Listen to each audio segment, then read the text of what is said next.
നമസ്കാരം, മൂവി ബ്രാൻഡിലേക്ക് സ്വാഗതം. മലയാളികൾക്ക് എന്നും അത്ഭുതമാണ് മഞ്ജു വാര്യർ. സിനിമയേക്കാൾ നാടകീയമായി മുന്നോട്ട് പോകുന്ന ജീവിതമായിരുന്നു മഞ്ജുവിന്റേത്.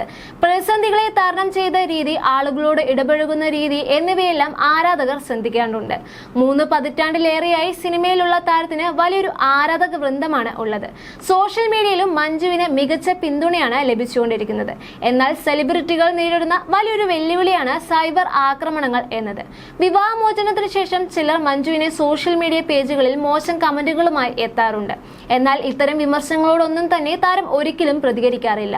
സ്വന്തം ഇഷ്ടപ്രകാരം ജീവിക്കാനാണ് മഞ്ജു എപ്പോഴും താല്പര്യപ്പെട്ടിട്ടുള്ളത്.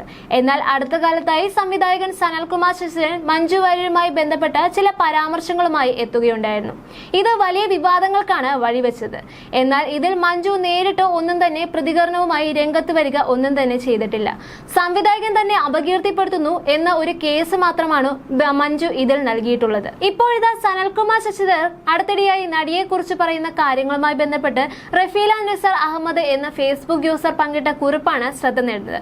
സ്വന്തം മക്കളെക്കാളും ജപ്തിയാകാൻ പോകുന്ന വീടിനേക്കാളും മഞ്ജുവിന്റെ കാര്യത്തിൽ സനൽകുമാർ ശശിധരന് ഉത്കണ്ഠ ഉണ്ടാകേണ്ട കാര്യം എന്താണ് എന്നാണ് റഫീല നിസാർ അഹമ്മദ് കുറിപ്പിലൂടെ ചോദിക്കുന്നത്. ആ കുറിപ്പ് ഇങ്ങനെയായിരുന്നു: സിനിമാ മാഫിയ സംഘത്തിന്റെ തടവിലുള്ള ഒരാൾക്ക് എങ്ങനെ പരസ്യങ്ങൾ ചെയ്യാനാകും? കുഞ്ചാക്കോ ബോബന്റെ ഫാമിലിക്കൊപ്പം വിദേശ ടൂറുകൾ ചെയ്യാനാകും.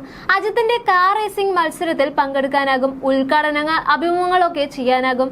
സിനിമ എടുക്കുവാൻ കഴിവുള്ള സിനിമ പ്രാണനായ ഒരു സംവിധായകന് കുടുംബത്തെക്കാളും രക്തത്തിൽ പിറന്ന കുഞ്ഞുങ്ങളും മക്കളെക്കാളും ജപ്തിയാകാൻ പോകുന്ന വീടിനേക്കാളും സ്വന്തം ആത്മാഭിമാനത്തെക്കാളും മഞ്ജു വാര്യരുടെ കാര്യത്തിൽ ഉത്കണ്ഠ കാണേണ്ട കാര്യം എന്താണ്?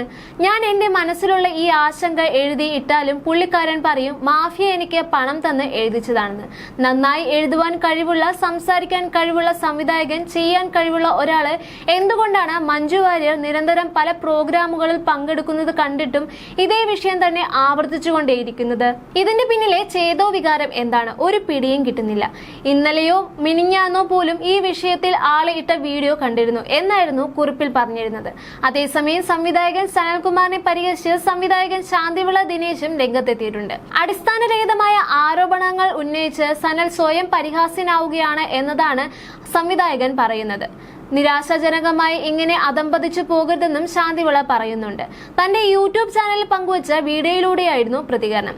സനൽകുമാർ ശശിധർ എന്ന തിരുവനന്തപുരം നിവാസിയായ ഒരു മനുഷ്യൻ ആദ്യം ചെയ്ത സിനിമ തന്നെ ശ്രദ്ധേയമാക്കിയ കലാകാരൻ സ്വപ്നലോകത്തെ ബാലഭാസ്കർ പോലെ സ്വയം കഥയുണ്ടാക്കി അതിൽ തനിക്ക് തോന്നുന്നൊക്കെ വില്ലന്മാരാക്കി പിണറായിയെ വരെ വില്ലനാക്കിയിട്ടുണ്ട്. ഒരിക്കലും കൂട്ടിമുട്ടാൻ പോലും സാധ്യതയില്ലാത്ത ഒരു പ്രണയ കഥ ഉണ്ടാക്കി ചങ്ങമ്പുഴയുടെ രമണനെ പോലെ രമണനായി വിചാരിക്കുന്ന മനുഷ്യനാണ് സനൽകുമാർ ശശിധരൻ.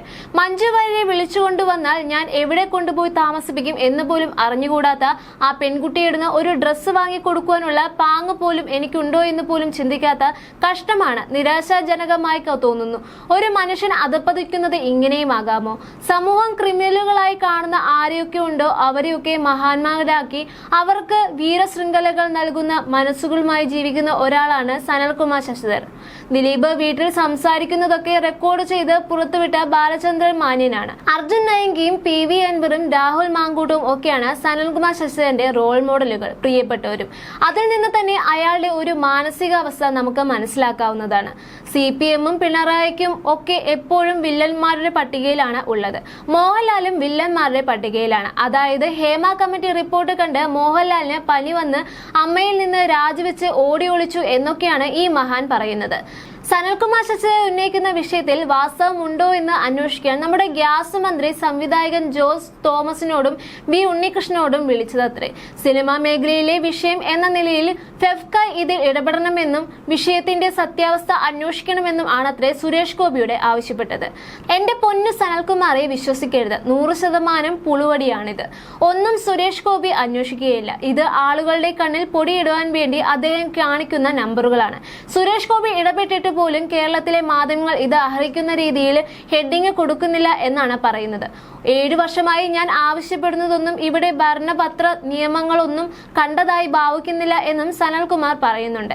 എന്റെ പൊന്നു സനൽകുമാറെ, ആത്മാർത്ഥതയുടെ തരിമ്പെങ്കിലും അവശേഷിക്കുന്നുണ്ടെങ്കിൽ ശ്രീ സുരേഷ് ഗോപിക്ക് ഈ വിഷയം 5 മിനിറ്റിൽ അവസാനിപ്പിക്കാവുന്നതേ ഉള്ളൂ. അയാളുടെ കളിയാട്ടത്തിലും സമ്മറിൻ ബെത്ലഹേമിലും അടക്കം നായികയായ മഞ്ജു വാര്യരെ വിളിച്ച് ഈ കേൾക്കുന്നൊക്കെ എന്താണ് മഞ്ജു, നിന്റെയും നിന്റെ മോളുടെയും ജീവൻ നിന്റെ പേഴ്സണൽ മാനേജറുടെയും പോയിന്റ് ബാങ്കിലാണോ എന്ന് സുരേഷ് ഗോപിക്ക് തിരക്കാവുന്നതേ ഉള്ളൂ. അപ്പോൾ അറിയാമല്ലോ ഉത്തരം. അപ്പോൾ മഞ്ജു പറയുമല്ലോ, എന്റെ PA ആയിട്ട് നടക്കുന്ന മനുഷ്യൻ എന്റെ കാര്യങ്ങൾ കൃത്യമായി ചെയ്യുന്നുണ്ട്, എനിക്ക് അത് മാത്രം അറിഞ്ഞാൽ മതി. പിന്നെ എന്റെ മോളുടെ കാര്യം അത് അവളുടെ അച്ഛൻ നോക്കിക്കോളും. അയാൾ കണ്ണിൽ എണ്ണയൊഴിച്ച് എന്റെ മകളെ നോക്കുന്നു എന്നാണ് ആ കുട്ടി പറയുന്നതെന്നാണ് എന്റെ വിശ്വാസം. സുരേഷ് ഗോപിക്ക് പക്ഷേ മഞ്ജുവിനെ വിളിച്ച് ചോദിക്കാൻ താല്പര്യമില്ല. അദ്ദേഹത്തിന്റെ ഗുഡ് ബുക്കിലുള്ള നടനാണ് ദിലീപ്. നല്ല ബന്ധമാണ് അവർ തമ്മിലുള്ളത്. ഈ കേസ് വന്നപ്പോൾ പോലും സുരേഷ് ഗോപി ദിലീപിന്റെ പക്ഷമാണ് നിന്നത്. ദിലീപിനെ വിളിച്ച് നിന്റെ മകളുടെ ജീവിതം അപകടത്തിലാണോ എന്ന് തിരക്കിയാൽ ഈ പ്രശ്നം തീരും. ആ കുട്ടി MBBS പാസ്സായി കുറച്ചുകാലം അമൃതയിൽ എന്തോ ട്രെയിനിങ് ആയിട്ട് നിന്നിരുന്നു. അത് കഴിഞ്ഞിട്ട് MDക്ക് പഠിക്കുകയാണ് എന്നതാണ് എന്റെ അറിവ്. മീനാക്ഷിക്ക് ദോഷം വരുന്ന എന്തെങ്കിലും ഒന്ന് ഏതെങ്കിലും ഒരുത്തൻ ചെയ്താൽ അങ്ങനെ ചെയ്യുമെന്ന് ആലോചിച്ചാൽ അവനെ ഒറ്റവെടിക്ക് തീർത്തിട്ട് പരസ്യമായി അവളുടെ അച്ഛൻ ജയിലിൽ പോകും എന്നാണ് എന്റെ വിശ്വാസം. അത്രയ്ക്ക് സ്നേഹിച്ചാണ് അയാൾ ആ മകളെ വളർത്തി വലുതാക്കുന്നത്. അണ്ടർലൈൻ ഇട്ടു കേട്ടുള്ളൂ, ഒറ്റയ്ക്ക് വളർത്തി വലുതാക്കുന്നത്. എന്തേ സുരേഷ് ഗോപി ദിലീപിനെ വിളിച്ച് ചോദിക്കുന്നില്ല? ഫെഫ്ക സുരേഷ് ഗോപിയെ ഈ വിഷയത്തിൽ ഇടപെടുത്തിയിച്ചില്ല എന്നാണല്ലോ സനൽകുമാറിന്റെ കണ്ടുപിടുത്തം. മഞ്ജു അമ്മയിലെ മെമ്പറാണ്. മഞ്ജുവിന്റെ PA ബിനീഷ് ചന്ദ്രനും ഫെഫ്ക മെമ്പർ അല്ല. അപ്പോൾ B ഉണ്ണികൃഷ്ണനെ സുരേഷ് ഗോപി ചുമതല ഏൽപ്പിച്ചാൽ, ജോസ് തോമസ് അന്വേഷണ ചുമതല നൽകിയാൽ ഒന്നും ഇവിടെ സംഭവിക്കില്ല എന്ന ചിന്ത പോലും ഇല്ലാതെ പോയി സനൽകുമാറിന് എന്നായിരുന്നു ശാന്തിവിളയുടെ പക്ഷം. അതുപോലെ തന്നെ സിനിമയിൽ പുരുഷന്മാർക്കും സ്ത്രീകൾക്കും വേതനത്തിന്റെ തുല്യത ഇല്ലാതെ ഏറെ നാളുകളായി ചർച്ച ചെയ്യപ്പെടുന്ന വിഷയമാണ്. സിനിമയിലെ നായകന് ലഭിക്കുന്ന പ്രതിഫലത്തെക്കാളും കുറവാണ് നായികയ്ക്ക് ലഭിക്കുന്നത് എന്നതാണ് വിഷയം. ഇത് മുൻനിരക്കാരാണെങ്കിലും അങ്ങനെ തന്നെയാണ് ചെയ്യുന്നത്. ഒരേ ജോലിയായിട്ടും വേതനം കുറയുന്നത് വിഷമമുള്ള കാര്യമാണെന്ന് നടി ശാന്തി കൃഷ്ണ പറയുകയാണ്. നടിമാർക്ക് നടന്മാരെക്കാളും വേതനം കുറവാണ് എന്നത് വിഷമിച്ചിട്ടുള്ള കാര്യമാണ്.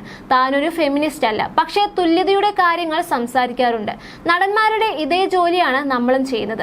അടുത്ത കാലത്തായി മഞ്ജു വാര്യർ സോഷ്യൽ മീഡിയയിലും വലിയ പിന്തുണ നേടിയിട്ടുണ്ട്. ഇൻസ്റ്റഗ്രാം, ഫേസ്ബുക്ക് തുടങ്ങിയ സോഷ്യൽ മീഡിയ പ്ലാറ്റ്ഫോമുകളിൽ വളരെയധികം സജീവമായി നിൽക്കുന്ന മഞ്ജു വാര്യർ ഇടയ്ക്ക് പോസ്റ്റുകളും പങ്കുവയ്ക്കാറുണ്ട്. തന്റെ ആഗ്രഹം പോലെ ജീവിക്കുന്നതിൽ ശ്രദ്ധ നൽകുന്ന അവർ കഴിഞ്ഞ ദിവസം തന്റെ സമൂഹ മാധ്യമ അക്കൗണ്ടിലൂടെ ഒരു പോസ്റ്റ് പങ്കുവച്ചിരുന്നു. അതിൽ ഏറ്റവും പുതിയ ഫോട്ടോകളായിരുന്നു ഉൾപ്പെടുത്തിയിരുന്നത്. മുൻപ് പങ്കുവച്ച ഫോട്ടോകളിൽ നിന്ന് വ്യത്യസ്തമായി ഊർജ്ജസ്വലതയോടെ നിൽക്കുന്ന മഞ്ജുവിനെയാണ് ചിത്രങ്ങളിൽ കാണാനാകുന്നത്. ഇത് സോഷ്യൽ മീഡിയയിൽ വളരെയധികം പ്രചാരണം നേടിയതാണ് പ്രധാന കാരണം. ആരാധകർ ഒന്നടങ്കം ചിത്രങ്ങൾ ഏറ്റെടുക്കുകയും ചെയ്തിട്ടുണ്ട്. കുതിരപ്പുറത്ത് അതിസുന്ദരിയായി സാരി അണിഞ്ഞ് ഇരിക്കുന്ന മഞ്ജുവിനെയാണ് ചിത്രങ്ങളിൽ കാണാൻ കഴിയുക. ചുവപ്പും പച്ചയും സാരിയും കൂളിംഗ് ഗ്ലാസ് അണിഞ്ഞ ഈ ചിത്രങ്ങൾ അതിവേഗത്തിലാണ് വൈറലായി മാറിയത്. പിന്നാലെ നിരവധി ആളുകളാണ് താരത്തെ പ്രശംസിച്ചുകൊണ്ട് രംഗത്ത് വരികയും ചെയ്തത്. പലരും ഈ പ്രായത്തിലും മഞ്ജുവിന്റെ സൗന്ദര്യത്തെയാണ് പ്രകീർത്തിക്കുന്നത്. പ്രായം 50നോട് അടുക്കുമ്പോഴും മഞ്ജുവിന്റെ യൗവനം കാത്തുസൂക്ഷിക്കുകയാണ് എന്നാണ് കൂടുതൽ പേരും കമന്റിലൂടെ പറഞ്ഞിട്ടുള്ളത്. മറ്റു ചിലരാവട്ടെ കൃഷ്ണഗുഡിയെ പ്രണയകാലം എന്ന സൂപ്പർ ഹിറ്റ് ചിത്രത്തിലെ രസകരമായ രംഗവും ഓർത്തെടുക്കുന്നുണ്ട്. ഈ ചിത്രത്തിൽ മഞ്ജു വാര്യർ കഴുതപ്പുറത്ത് ഇരിക്കുന്ന രംഗം എന്ന് ശ്രദ്ധേയമായി നേടുന്നുണ്ട്. ഇന്ന് കഴുതപ്പുറത്ത് ഇരിക്കുന്ന മഞ്ജു ഇന്ന് കുതിരപ്പുറത്ത് ഇരിക്കുന്നു എന്നാണ് ചിലർ ചൂണ്ടിക്കാണിക്കുന്നത്. ഓരോ തവണയും മഞ്ജു വാര്യർ തന്റെ പുതിയ ലുക്ക് കൊണ്ട് ആളുകളെ ഞെട്ടിക്കുകയാണെന്നും ചിലർ കമന്റിലൂടെ ചൂണ്ടിക്കാണിക്കുന്നുണ്ട്. എന്നാൽ ചിത്രങ്ങൾക്ക് താഴെ ചിലർ മോശമായി പ്രതികരണങ്ങളും നടത്തിയിട്ടുണ്ട്. മഞ്ജുവിന്റെ കുടുംബജീവിതം ഉൾപ്പെടെ ചൂണ്ടിക്കാട്ടിയാണ് പ്രതികരണങ്ങൾ ഏറെയും. എന്തൊക്കെയുണ്ടെന്ന് പറഞ്ഞാലും സ്വന്തം മകൾക്ക് അമ്മയെ വേണ്ടല്ലോ എന്നാണ് ഒരാളുടെ പ്രതികരണം. എന്നാൽ മഞ്ജു വാര്യർ അന്തസ്സായി ജീവിക്കുകയാണ് എന്നതാണ് ആരാധകരുടെ മറുപടി.